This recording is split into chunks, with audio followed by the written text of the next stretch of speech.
My husband handed me a velvet box on my 28th birthday, smiling like he'd just won the lottery.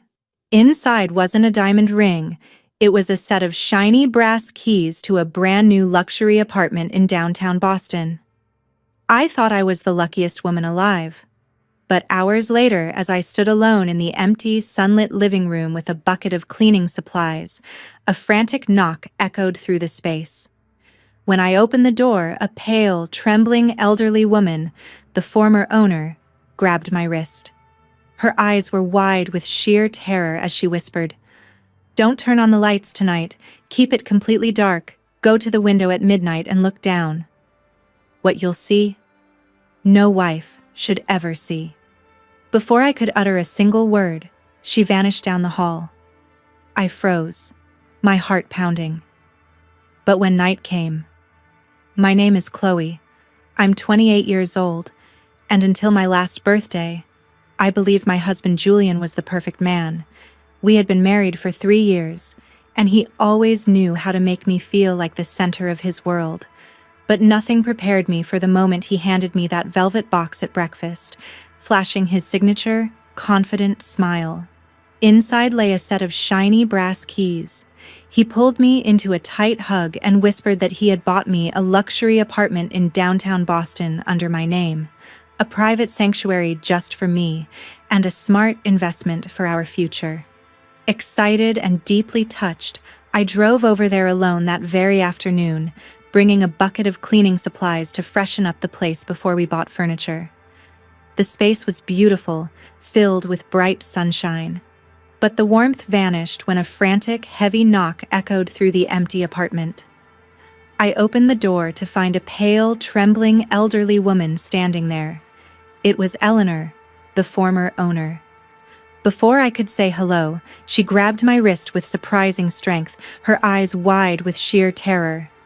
She leaned close and whispered, "Don't turn on the lights tonight. Keep it completely dark, go to the window at midnight, and look down. What you'll see, no wife should ever see." She let go, turned, and vanished down the hallway before I could even find my voice. I froze, a cold shiver running down my spine.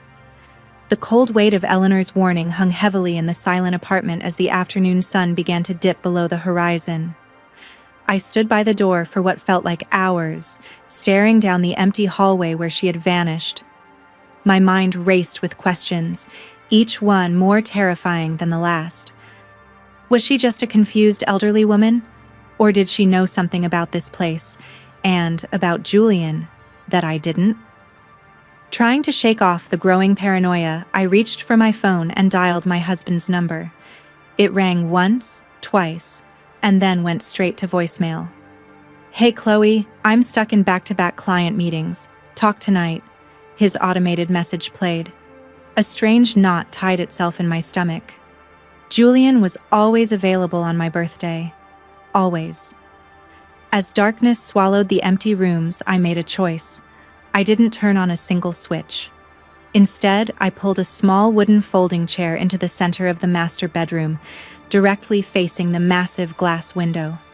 The city lights of Boston flickered outside, casting long, distorted shadows across the hardwood floor. Every creak of the building made my heart jump into my throat. I sat there in the pitch-black silence, checking my watch every 5 minutes, desperately fighting the powerful urge to just grab my bag and run back to our safe, comfortable suburban home. Before we see what happened next, I'm really curious about you who listen to my story. Please comment the city you are watching from right now so I can see how far my story has traveled. As the glowing dial of my watch slowly clicked to 11:55 p.m., I stood up, my hands shaking. It was almost midnight. The glowing hands of my watch finally snapped to midnight. The silence in the apartment was deafening, broken only by the rapid, thumping beat of my own heart.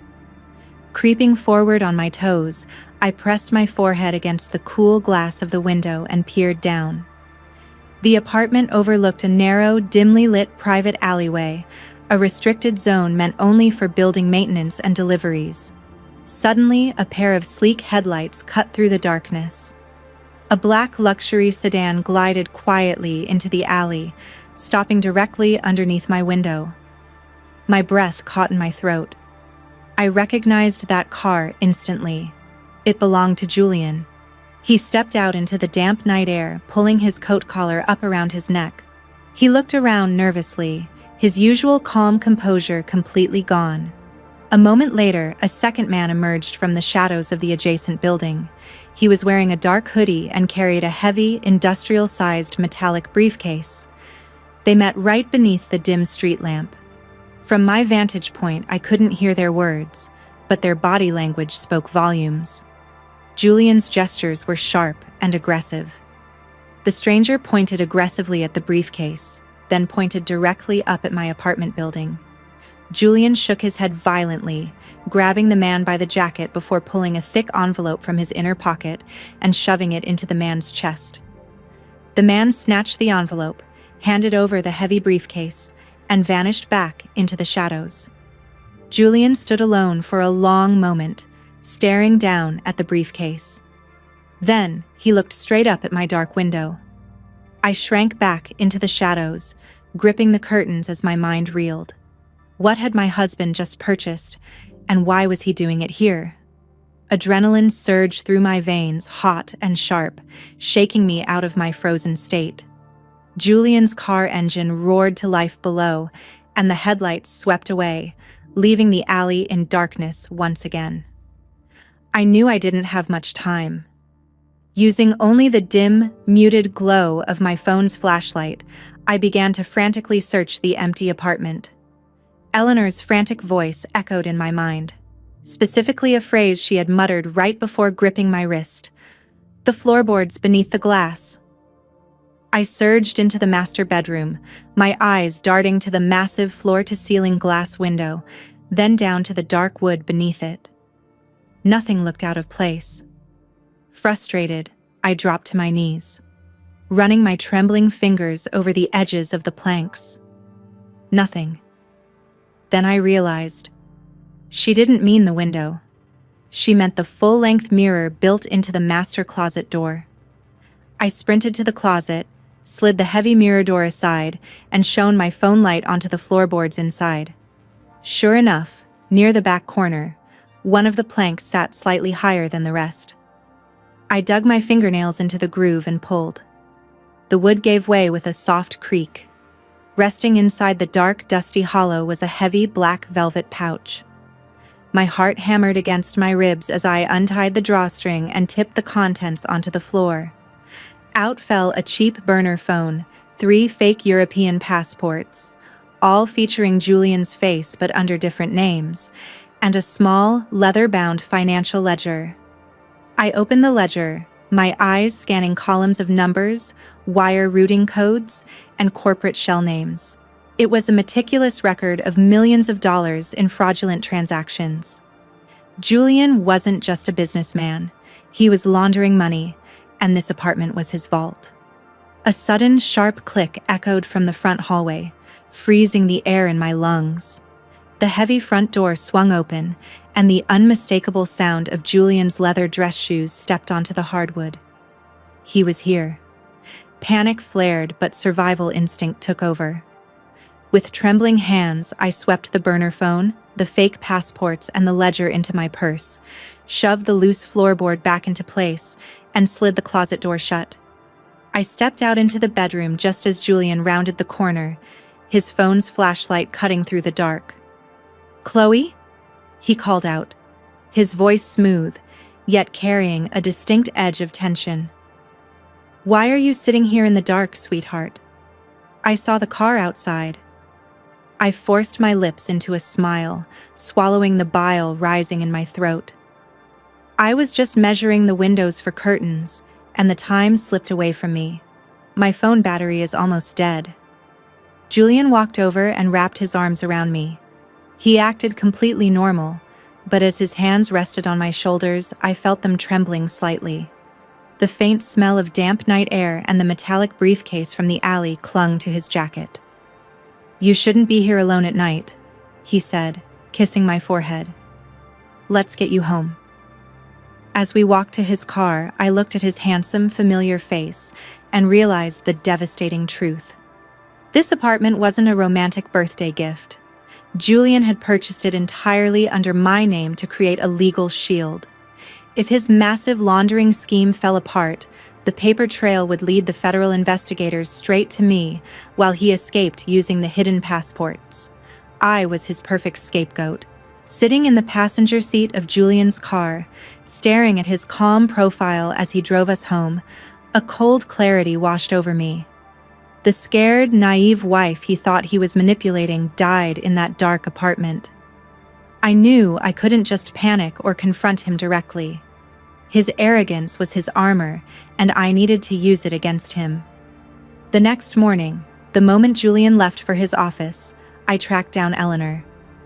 I found her staying at a quiet motel on the edge of town. When she opened the door and saw me, tears filled her eyes. She confessed everything. Julian had discovered her late husband's old, unused offshore corporate accounts and forced her out of the apartment through terrifying financial threats to keep her quiet. But she had kept a backup copy of the original property title deeds. Equipped with Eleanor's documents and the incriminating ledger from the closet, I bypassed our family attorney and went straight to a high-profile federal prosecutor who specialized in white-collar crime. For 3 intense days, we worked in absolute secrecy. The strategy was flawless. Because the apartment was legally entirely in my name, I signed papers giving the government full access to search the premises, while ensuring my complete immunity. Next, I quietly liquidated every single joint asset we held, transferring my half of the marital funds into a secure, protected account Julian couldn't touch. I gave the feds the exact location of the burner phone and the fake passports. Julian thought he had designed the perfect trap for me, but he had actually handed me the exact keys to lock his own prison cell. It was time to pull the trigger.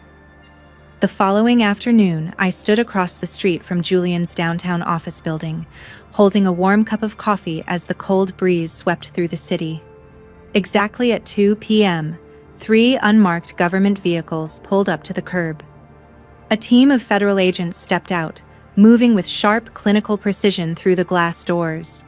Minutes later, Julian was let out in handcuffs, his expensive suit wrinkled and his face a mask of absolute shock and defeat.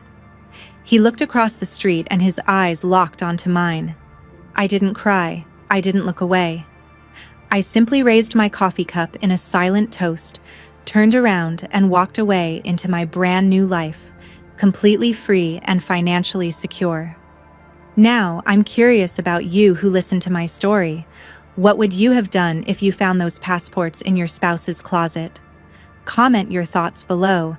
And right now, I'm leaving 2 other incredible stories on your screen that will definitely surprise you. Thank you for watching until the very end.